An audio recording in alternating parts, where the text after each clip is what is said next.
오늘 이 법정에는 최순실 씨 그리고 고영태 씨가 첫 대면을 할 가능성이 높습니다. 네, 최 씨 최측근에서 이제는 내부 고발자가 된 고영태 씨와 모든 책임을 그에게 떠넘기고 있는 최 씨의 치열한 공방이 예상됩니다.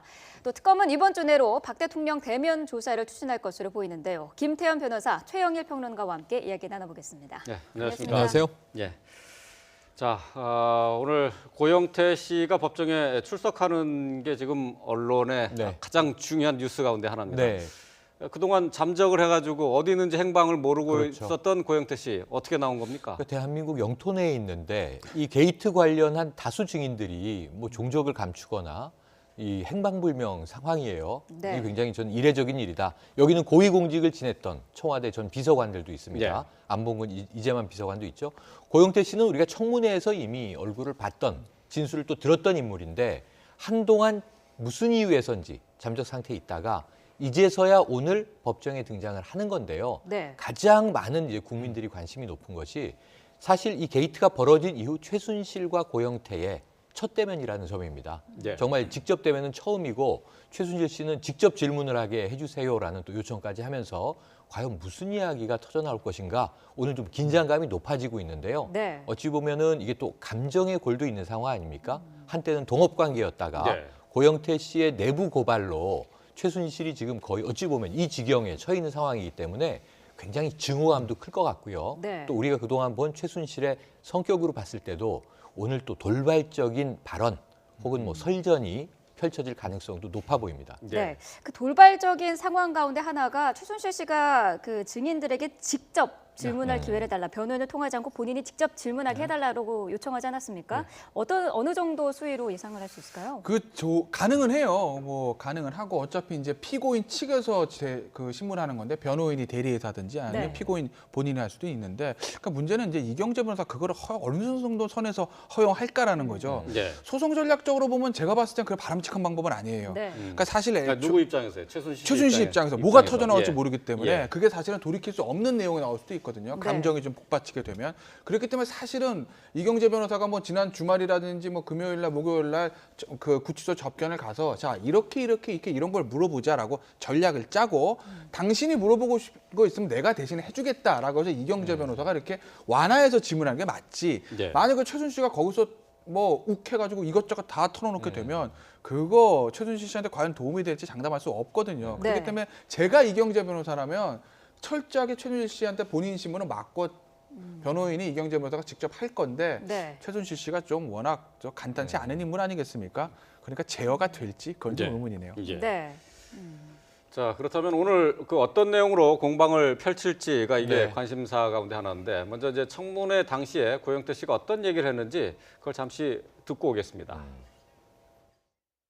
팩스가 잘 안 된다, 뭐 스캔이 안 된다 해서 사무실 들어가 봤을 때 그래서 컴퓨터를 봐서 얼핏 봤을 때 그게 있었습니다. 대통령실에서는 옷과 가방에 단 한 푼도 지출한 사실이 없다 그래요. 저는 이제 최순실 씨에게 돈을 받았기 때문에요. 네. 본인 지갑에서 꺼내서 계산을 해주셨고 항상 네. 영수증을 드리면 그거에 맞는 계산을 해주셨기 때문에 예, 보신 것처럼 뭐 최순실 씨가 옷값을 그 네. 대신 냈다 하는 뭐 증언도 이제 고영태 씨가 네. 했는데요. 이게 결국은 뇌물죄와 관련 있는 것 아니겠습니까? 그렇습니다. 그러니까 지금 진술들은 뇌물죄, 대통령이 개입된 뇌물죄, 그리고 또는 지금 현재 이 검찰이 기소한 내용은 직권남용의 공범이에요. 공직자는 아니기 때문에. 그리고 이제 기업의 출연금을 받잖아요. 이게 이제 강요 미수에 해당한다라는 게 주요 혐의인데 문제는 지금 진술 나온 것들은 대부분 다 헌재의 대통령 탄핵과 관련돼 있는 이슈들입니다. 네. 네. 그것의 중요한 내부 고발자였던 셈이고 오늘 공판의 핵심 쟁점은 최순실이 미르재단과 K스포츠재단의 실질적인 주도자였다. 이게 핵심 공방이거든요. 고영태 씨는 관련된 진술을 전에 이 더 블루K의 이사를 맡았던 입장으로 예. 같이 일을 했던 입장으로 진술하게 될 텐데 여기서 미묘한 점 하나가 결국은 헌재로 불똥이 튈 가능성이 있는 내용이 오늘 나오느냐 아니냐.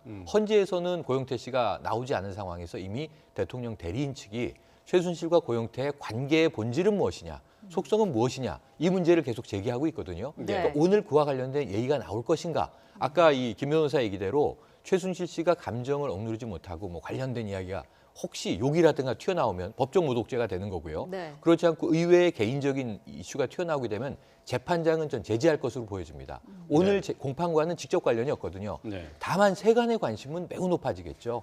그래서 결국은 9일에는 헌재가 증인으로 출석하라. 오늘 지금 이 송달이 될지 안 될지가 초미의 관심인데 네. 이와 관련된 이슈가 오늘 더 사람들이 크게 관심을 가지고 있는 관전 포인트가 아니겠느냐. 어찌 보면은 고영태 씨의 오늘 증언은 최순실의 혐의와 관련해서는 매우 피고인 최순실에게 불리한 이야기가 나올 것으로 예견이 됩니다. 네. 자, 말씀하신 대로 최순실 씨와 고영태 씨의 관계에 대해서도 말들이 계속 나오고 있는데요. 자, 이와 관련한 내용도 한번 들어보도록 하겠습니다. 고영태를 왜 소개했습니까? 차은택을 왜 소개했습니까? 그러면 지금 최순실을 존경합니까? 좋아합니까? 아닙니다. 그러면 미워합니까? 대통령 대리인단이 파악한 이 사건의 발단은 대통령의 40년 직위로서 그 존재를 드러내지 않던 최서원이 고영태와 불륜에 빠지면서 시작되었습니다. 네, 자, 이 두 사람이 뭐 내연 관계다, 불륜이다 이런 얘기들이 나오고 있는데 사실 공판의 핵심은 아닙니다만 관심이 많지 않습니까?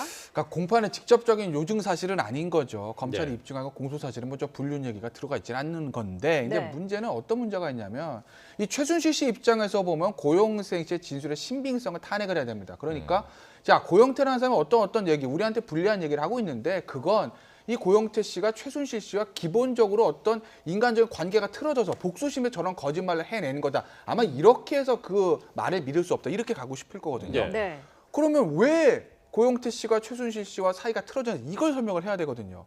예를 들어서 이게 우리가 월급을 좀 덜 줬더니 돈을 못 받아서 그런 거야 라고 얘기하면 여기서 끝나면 좋겠지만 그게 아니라 이 정말 불륜 관계인데 거기서 틀어져서 고영태 씨가 앙심을 품은 거다. 이거라면 그 얘기를 해야 되는데 네. 문제는 바로 옆에 이제 최순실 씨가 앉아있는 상태에서 이경재면허던 최순실 씨가 그것에 대해서 물고 들어가길. 예를 들어 최순실 씨가 야 고영태 너 나랑 사귀었는데 내가 너 차니까 화나가지고 그런 거 아니야? 이 얘기를 할 수 있겠느냐라는 거죠. 네. 그러니까 여기에 아마 이경재 변호사 측에 아마 딜레마가 있을 거예요. 어느 선에서 고영태 씨의 최순실 씨에 대한 어떤 개인적인 감정, 사적 복수심 이걸 어느 선에서 끊고 어디까지 우리가 반대심을 할 것이냐는 게 아마 딜레마가 있을 거고 그래서 아마 오늘 재판의 좀 관전 포인트 거고 그런데 만약에 헌법재판소의 탄핵 심판에 고영태가 나온다고 하면 네. 탄핵 심판 대리인은 그런 걸 절대 구애받지 않을 거예요. 거기는 최순실 씨를 위한 게 아니라 그 변호인들은 오직 대통령을 위해서 탄핵 이거를 방어하는 사람들이기 때문에 그때는 네. 아마 모든 불륜 얘기들 이런 얘기들이 나올 겁니다. 그런데 지금 말씀하신 내용이 대통령에게도 결코 유리하지 않아요. 대통령의 대리인이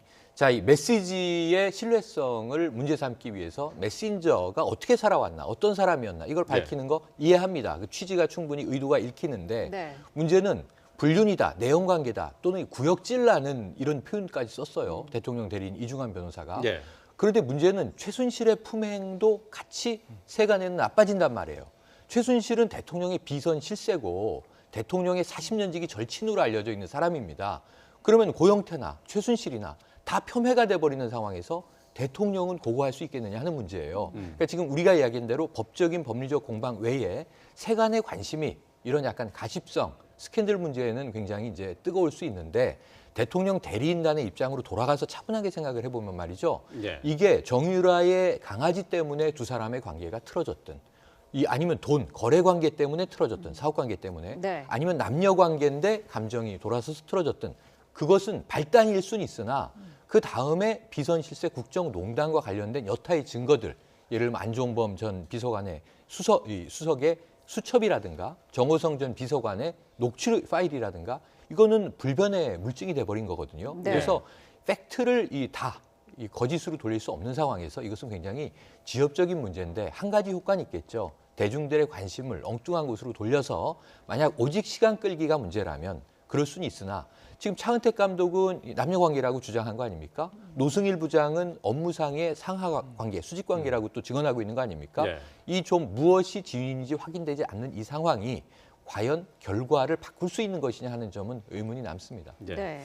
어쨌든 시청자분들께서 관심을 가지고 또 궁금해하는 이유 중에 하나는 궁금해하는 부분은 바로 이제 고영태 씨가 왜 굳이 증인으로 재판장에 서느냐 하는 부분. 그리고 이제 고영태 씨 아무리 해도 그 찾지 못했는데 오늘 이제 법정에 나온단 말이죠. 예.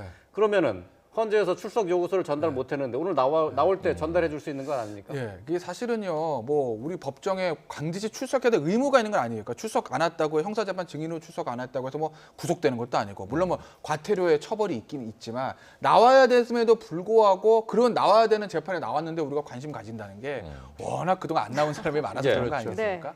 근데 이제 형사재판적 구조를 말씀을 드리면 이 고영태 씨가 사실 검찰에서 진술을 했습니다. 당연히 최순실한테 불리한 진술을 했을 거고 검찰에서는 그 진술 조조가 굉장히 중요한 증거인 거죠. 네. 그걸 법정에 제출했는데 이 최순실 씨 변호인 측에서 그거에 대해서 부동의, 그러니까 야 우리는 그 진술 조조 못 믿어. 그러니까 그거 하려면 고영태 불러 이렇게 얘기를 했을 거예요. 예. 그러면 검찰 입장에서는 최순실 씨의 유죄를 입증을 해야 되니까 당연히 이제 고영태 씨가 중요한 증인 아니겠습니까? 증인 신청한 것이고. 뭐 고영태 씨 입장에서 보면 아까 말씀드린 불륜이니 뭐니 이런 얘기가 나올 거기 때문에 내가 설사 과태료를 내는 한이 있더라도 나가진 않을 거다라고 생각했었을 거예요. 근데 다만 아마 약간의 추측컨대 검찰에 상당한 아마 압박이 있지 않았을까 하는 예. 생각들을 합니다. 왜냐하면 네. 사실은 고영태 씨가 처음에 참고인 조사를 받고 다른 사람들은 다 피의자로 전환되는 혼자 집에 싹 가는 모습을 보고 검찰이 아마 고영태 씨에게 굉장히 주요한 증거를 시출한 대가로 뭔가에 약간 모종의 딜이 있지 않았을까라는 관측이 약간은 있었거든요. 예. 네. 아마 그런 측면에서 검찰이 고영태 씨에 대한 상당한 압박을 했을 가능성이 있고 그렇기 때문에 아마 고영태 씨가 오늘 출석을 한 건데 그래서 아마 진술을 할 거로 보이고요. 말씀하신 헌재, 그건 뭐냐면 헌재에서도 역시 증인 출석하지 않으면 불출석의 죄가 있습니다. 예. 근데 다만 문제는 그 출석 요구서 송달 받은 사람한테 해당이 되는 것이거든요. 그런데 고영태 씨가 소재 불명예해요. 그래서 전달하지 못했습니다. 그래서 오늘 헌재 측에서 어떻게 한다고 하면 형사재판 오후 2시에 형사재판 고영태 씨가 출석을 하면 거기 방청석에 이러고 있다가 딱 전달해 준다는 거죠. 네. 그걸 이제 법정으로 조우 송달이라고 하는데 조우랑 게 만난다는 거 아니겠습니까? 우연히 만나는 그렇죠. 거죠. 특정 장소에서 우연히 만나서 예. 송달하는 거예요. 저도 사실 변호사 오래 했는데 이런 제도가 있는지 굉장히 창피한 제도를 이번에 알았습니다. 예, 예. 왜냐면요. 평소에 거의 안 쓰는 제도거든요. 그렇죠. 그렇기 때문에 그만큼 지금 특수한 어떤 상황이 된 거죠. 그러니까 어쨌든 오늘 그러면 고영태 씨가 형사재판에 나와서 그 조우 송달로 헌재 증인 출석 요구서를 받으면 그러면 헌재 재판에 안 나올 수가 없게 되죠. 이제는 왜냐하면 그러면 형사의 죄가 본인에게 하나 생기니까요. 네. 그동안에는 그러면은 왜 고영태 씨가 출석을 하지 않았던 걸까요? 네, 아마 뭐 심리적인 부담이 컸을 겁니다. 뭐 여러 사람들이 그 이유를 추측하기도 하고 전언을 하기도 했어요. 예를 들면은 뭐 주진우 기자 같은 인물이 전하기도 했고 네. 손혜원 이제 민주당 의원이 전하기도 했는데 어쨌든 연락은 다 두절돼 있다. 네. 근데 뭐냐면은 이제 손혜원 의원의 말에 따르면 사생활이 다 파괴됐다, 보장되지 않는다. 너무 대중들에게 유명한 인물이 돼버린 거죠. 그리고 아주 어마어마한 게이트 사건의 핵심 증인이 된 거 아닙니까? 그러니까 이것은 뭐 한 생활이 있는 개인으로서 심리적 압박이 충분히 될 수 있다 이런 네. 생각인데 그럼에도 불구하고 아까 말씀드린 시사인의 주진우 기자의 전언에 따르면 진실을 밝히겠다, 당당하게 맞서겠다 또 이런 얘기를 했다고 전언을 해요. 네. 그럼에도 불구하고 일정 기간 계속 우리가 법정에서나 혹은 미디어에서 볼 수 없었습니다. 네. 그 청문회 정도까지 나온 이제 이 육성 증언이 다예요. 그 외에는 검찰에서 진술한 것 외에는 없는 거죠. 그래서 이번 기회 오늘을 이제 필두로 해서 그렇다면 한 번만 얼굴을 보이고 또 사라지진 않을 것 같고요. 네. 이 사안에서 본인의 역할이 다할 때까지는 적어도 이번 주에는 우리가 오늘 최순실 공판 그리고 다가오는 9일에 헌재에서의 증인 이런 정도는 볼 수 있지 않겠는가 하는 기대를 해봅니다. 그리고 네. 이렇게 정리하고 넘어가는 게 잠적을 해있음으로써 세간의 호기심이 더 발동되는 것보다는 본인에게도 앞으로의 시간에서 좀 사생활을 되찾아가는 과정에 더 도움이 되지 않겠는가 하는 생각이 듭니다. 네. 네. 아무리 그렇다고 해도 그 원래대로 돌아가기는 좀 상당히 힘들 것 같고 그렇죠. 오후 2시에 이제 고영태 씨는 출석을 하고요. 오전에는 이성한 전 미르재단 사무총장이 또 나오지 않습니까? 10시에 이제 재판이 시작되니까 거의 됐죠. 이제 얼추 들어올 시간이 될 것 같은데 이성한 전 사무총장 같은 경우 재단 운영과 관련해서 많은 폭로를 했잖아요. 예, 그러니까 이성한 사무총장도 사실은 어떤 의미에서 뭐 고영태 씨보다 더 먼저 폭로한 사람일 수도 있어요. 근데 네. 다만 이제 고영태 씨는 그 뭐 태블릿 PC도 그렇고 그다음에 그 의상실에서 화면도 그렇고 고영태 씨가 말하는 게 맞아 물증으로 나와서 그런 거고 이성한 사무총장 그다음에 말이 약간 좀 바뀌면서 약간의 신빙성 문제가 생겨서 그렇지 네. 사실은 기억하시겠지만 이성한 사무총장이 처음에 한 얘기가 뭐냐면 야 논현동 사무실로 매일 청와대에서 문건을 이만큼씩 가지고 왔다. 이거 한 사람, 이 얘기 한 사람이 이성한 사무총장 아니겠습니까? 네. 물론 그 다음에 그 얘기에서 조금 와전됐다라는 표현을 본인이 하긴 했지만요. 그렇기 때문에 이성한 사무총장 같은 경우에도 어떤 K재단과 미래재단을 운영에 관한 얘기들, 그 다음에 어떤 문건 유출에 관한 얘기들에서 수많은 얘기들 아마 쏟아낼 것 같고, 근데 다만 이성한 사무총장 같은 경우 이렇게 피해나갈 가능성도 있어요. 제가 이름은 생각 안 하는데 그 사무부총장 있지 않습니까? 김 뭐라고 제가 알고 김성현 예, 예. 사무부총장. 그 나왔어요. 김성현 예, 사무부총장이 실세다라는 얘기를 이성한 사무총장 했다는 거 아니겠어요? 예. 그러니까 야 김성현 사무부총장 실세니까 거기다 물어봐. 난 잘 모릅니다라고 어떤 본인에게 쏟아지는 화살 같은 것도 피해 나갈 가능성도 남아는 있습니다. 예. 네. 뭐 지금 뭐 이성한 전 사무총장이 이제 증인으로 출석합니다만 네. 이 이성한 이성한 씨로부터 또 이제 우병우 수석의 존재에 대한 얘기도 듣지 않았습니까? 차은택 맞습니다. 씨로부터 우리 뒤에 우병우 수석이 있다 이런 식의 얘기를 들었다는 거 그러니까 아니에요? 특검의 수사가 이게 3월로 연장이 될 가능성을 우리가 배제하고 보면 지금 얼마 남지 않았습니다. 네. 20일 채 남았을까요? 근데 거기에 또 이제 기소를 준비해야 되는 상황도 있기 때문에 정말 이번 주는 대통령에 대한 대면 조사, 분수령인데 문제는 말씀하신 대로 애초에 이 사건이 터져 나왔을 때 이 이성한 사무총장의 역할이 굉장히 컸어요. 근데 우병우 이 전 민정수석이 이번 주에 소환되느냐 마느냐 지금 굉장히 초미의 관심을 가지고 있는데 네. 지난 주말에도 관련자들에 대한 참고인 조사는 있었습니다.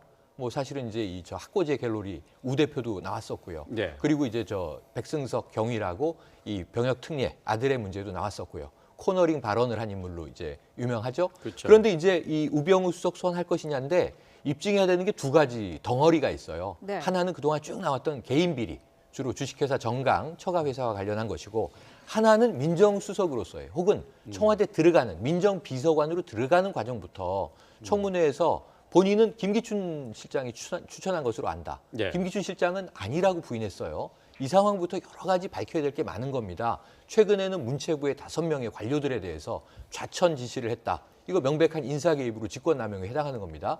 그런데 이성한 사무총장이 전 사무총장이죠.